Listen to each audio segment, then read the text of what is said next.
Assalamualaikum warahmatullahi wabarakatuh. Halo semuanya, apa kabar?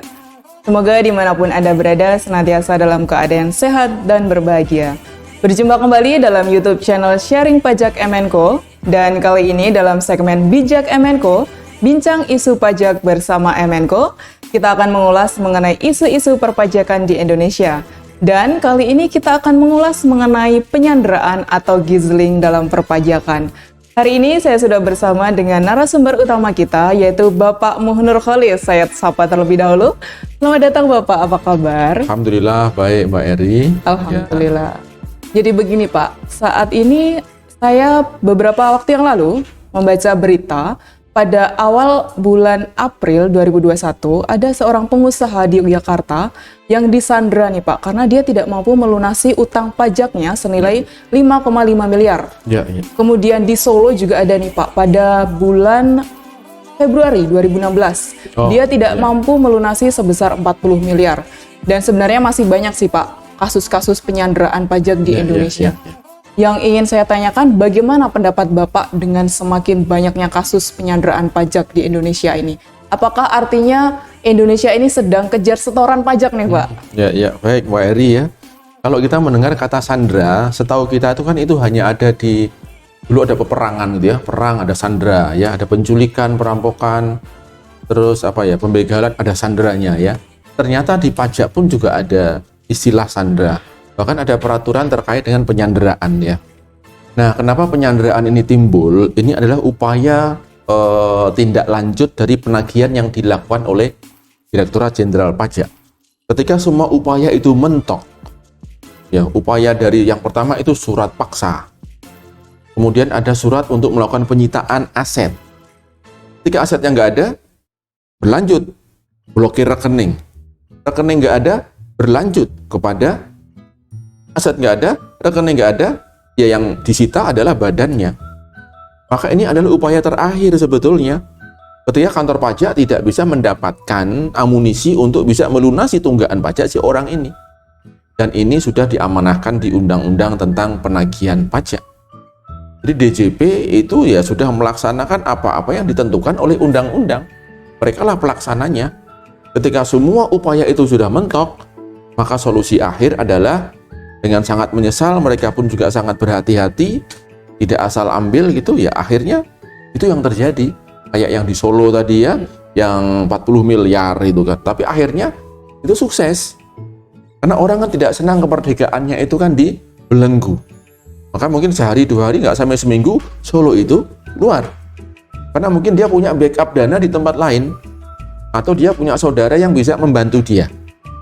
Tapi kalau ada orang yang ternyata dia tidak punya backup dari saudaranya, temannya, keluarganya, ya resikonya ketika sudah masuk, ya sudah.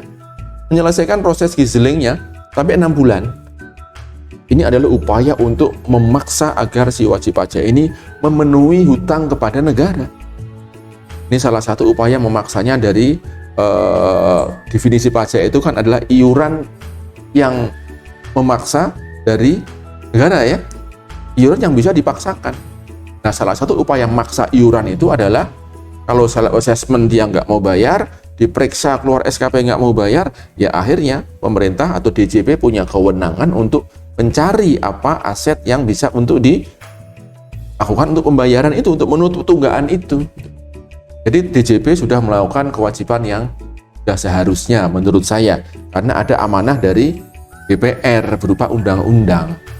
Itu Mbak Eri.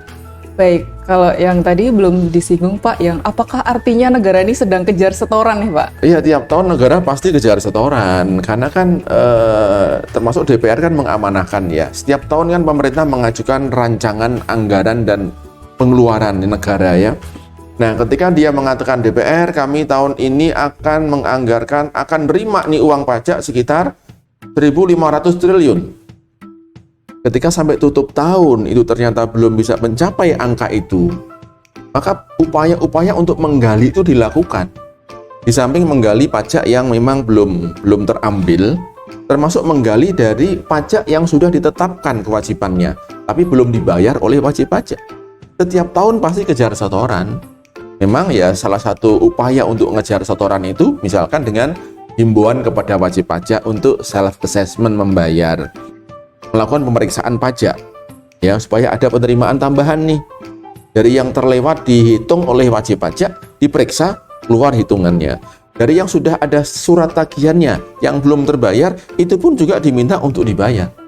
Dan memang tujuan akhirnya ya kejar setoran, betul. Karena mereka, pemerintah dalam hal ini DJP, diberikan satu target. Setahun harus 1.500 triliun. Itu yang dikejar sampai tutup tahun. Ya, setiap tahun itu sudah kejar setoran sebetulnya gitu ya. Cuman sekarang sudah mulai penegakan hukum itu lebih keras. Supaya wajib pajak itu ada shock terapi, supaya tidak terlalu mudah untuk menghindari pajak. Ya hadapi saja pajak itu, gitu ya. Kalau memang kewajibannya bayar, selesai, nggak akan ada masalah. Gitu Mbak Eri. Jadi saya sempat membaca penelitian nih Pak, dan di dalamnya menyebutkan bahwa lembaga Gizling ini sempat dibekukan dulu dengan surat edaran MA nomor 2 tahun 64 dan nomor 475. Ya. Alasannya Gizling ini bertentangan dengan hak asasi manusia nih Pak, karena dia membatasi hak dari wajib pajak. Nah itu Betul. bagaimana pendapat Bapak? Ya, kalau saya melihat dari praktek yang terjadi di dalam Gizling itu, pasti itu membelenggu kemerdekaan si wajib pajak ini ya. Karena Gizling itu sendiri kan memang dia itu disandera, diberikan ruangan yang tertutup dan tidak bisa mengakses siapapun. Otomatis kan kemerdekaannya itu jadi terbatas lah, nggak merdeka. Wong HP aja nggak bisa kok gitu ya. Jadi kamar khusus. Kemudian untuk ketemu teman-teman di wilayah itu juga nggak bisa. Satu kamar saja dia di situ. Pastilah kemerdekaannya itu dibatasi. Apakah ini mengganggu hak asasi manusia? Ya tentunya ini mengganggu. Kalau dari sisi yang bersangkutan, ya. Tapi pemerintah kan punya alasan yang sangat kuat. Dan untuk bisa masuk Gizling itu kan pertimbangannya luar biasa. Sudah pakai persuasi yang luar biasa. Ya diberikan alternatif yang sangat banyak. Nah ketika semua nggak bisa digunakan, kemudian wajib pajak dianggap tidak kooperatif, itulah solusi akhir. Karena di hampir semua proses Gizling itu akhirnya dibayar kok. Artinya mereka kan punya uang nih. Atau bisa pinjam uang, atau punya kemampuan lah di situ. Tapi ketika memang dia itikadnya misalkan tidak mau kooperatif, ya akhirnya ya di situ. Itu resiko yang dia pilih sendiri kan sebetulnya ya. Tapi kalau soal kemerdekaannya dibatasi, melanggar hak asasi manusia, mungkin iya. Tapi itu kan berdasarkan pelanggaran yang dia buat juga. Nggak bayar pajak itu kan akhirnya kontribusi untuk misalnya fakir miskin, itu kan juga tereliminasi gara-gara kita nggak bayar pajak. Nah itu harus dipertimbangkan juga ya. Jadi kalau saya melihat sih ini cukup adil ya. Karena Gizling itu kan tetap dia dikasih makan, ya kan? Tidak terus kemudian dibiarkan saja. Beliau masih bisa hidup lah dengan walaupun terbatas ya. Ya tidak ada kemudian ada penyiksaan dan lain-lain kan tidak ada. Dan kemudian yang aturan MA itu kan tahun berapa itu? SEMA tahun 70 kan? Dan 75. Nah sekarang ini dasarnya undang-undang. Dulu mungkin nggak ada undang-undangnya yang mengatur ya, makanya keluar SE. Sekarang ada undang-undangnya. MA juga nggak ada SE lagi yang berkaitan dengan misalkan ada uji materi dan uji apa lagi ya, kalau yang di MK itu apa? Uji materi. Uji materi ya. Nah, ini kan nggak ada yang keberatan di situ. Ini adalah upaya negara untuk memastikan hak negara itu bisa terbayarkan. Kalau sudah SKP, surat ketetapan pajak, itu artinya itu negara punya hak yang ada di rakyat. Rakyat harus patuh di situ. Nah, untuk menjalankan atau mengawal kepatuhan itu, salah satu upayanya adalah ya dengan Gizling itu. Setelah proses yang bermacam-macam itu, segala macam alternatif sudah dilakukan, mentok. Itulah satu-satunya jalan. Gitu. Baik. Kalau dalam hukum pidana itu kan ada istilahnya subsidiar nih Pak. Subsidiar. Ya, jadi ketika dia nggak bisa membayar, nanti bisa diganti dengan pidana kurungan atau penjara. Baik. Bagaimana kalau dengan di perpajakan ini Pak? Kalau wajib pajak tidak bisa membayar sama sekali nih Pak? Ya.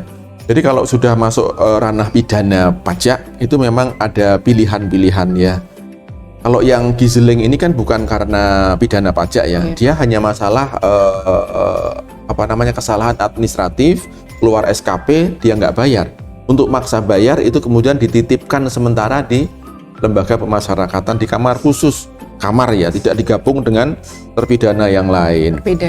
Nah, kalau sudah masuk ke pidana pajak, itu kan ada prosesnya. Nah, ketika ada penuntutan, lalu ada putusan, memang nanti akan ada kesimpulan hakim, putusannya adalah ini pidana penjara 3 tahun misalnya, lalu denda 2 kali pajak terutang, subsidiarnya. Kalau subsidiarnya tidak dibayar, nanti akan diganti dengan masa hukuman lagi ya, 2 tahun misalnya. Nah, di Undang-Undang HPP yang sekarang, itu subsidiar itu dihapus sekarang. Udah nggak ada lagi. Karena tujuan pajak itu adalah untuk mencari uang. Ya, istilahnya kalau dihukum itu mungkin ultimum remedium. Ya, hukum itu dibelakangkan. Yang penting itu adalah uang negara masuk. Makanya subsidiar nggak ada. Nah, ketika nggak ada subsidiar, maka tagihan itu akan dikejar. Bahkan sampai sekarang ada wewenang baru, penyidik atau bahkan pengadilan, jaksa itu bisa menyita asetnya. Ya, aset kemudian dilelang untuk membayar pajaknya itu, membayar dendanya itu. Tidak akan ada hukuman subsidiar tambahan. Ini dihapus. Ya. Itu Pak Eri. Sekarang pertanyaan terakhir nih Pak. Terakhir ya, jangan susah-susah ya. Bagaimana dengan saran-saran nih Pak untuk masyarakat di Indonesia jangan sampai kena penyanderaan nih? Jangan sampai kena penyanderaan ya. Ya, jadi proses sandera itu kan diawali dari adanya sengketa pajak ya. Sengketa pajak itu kan timbul karena ada satu pemeriksaan, ada penetapan pajak. Ya. Nah, kenapa diperiksa? Karena laporan pajaknya dianggap nggak benar. Maka ujungnya ada yang harus kita benahi di awal ini. Laporan SPT kita ya harus benar. Menyajikan sesuai dengan profil yang terlihat pada diri kita. Kita profilnya gajah, ya SPT-nya gajah. Dengan kita profilnya gajah, SPT-nya ayam. Ya, kantor pajak akan bisa melihat dengan sangat mudah sekarang. Karena mereka punya kemampuan akses yang sangat luar biasa. Semua harus memberikan data kepada kantor pajak. Bahkan perbankan yang dulu ada kerahasiaan, sekarang tiap tahun harus dengan ikhlas memberikan data ke kantor pajak untuk saldo-saldo rekening seseorang yang 1 miliar ke atas. Mereka kasih itu dengan gratisnya. Memang sah ya Pak? Seperti memang sah, itu. karena ada undang-undangnya. Ya, undang-undang tentang akses informasi keuangan. Ya, jadi kalau saran saya, ya mulai di awal ini, ya SPT kita harus sesuai dengan profilnya kita. Kita orang kaya ya SPT kita bagus, kita menengah ya SPT kita menengah, itu nggak bakal akan ada masalah sampai penyanderaan.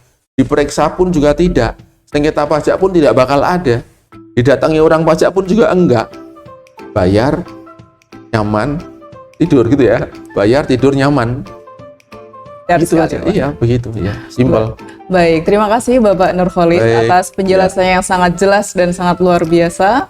Terima kasih untuk hari ini Bapak, mungkin kita bisa berjumpa di video selanjutnya. Baik, makasih banyak Mbak Eri. Rekan MNCO, cukup sekian video pada hari ini. Apabila rekan-rekan memiliki pertanyaan, silahkan ditulis di kolom komentar. Saya dan juga Pak Nurholis pamit undur diri. Wassalamualaikum warahmatullahi wabarakatuh.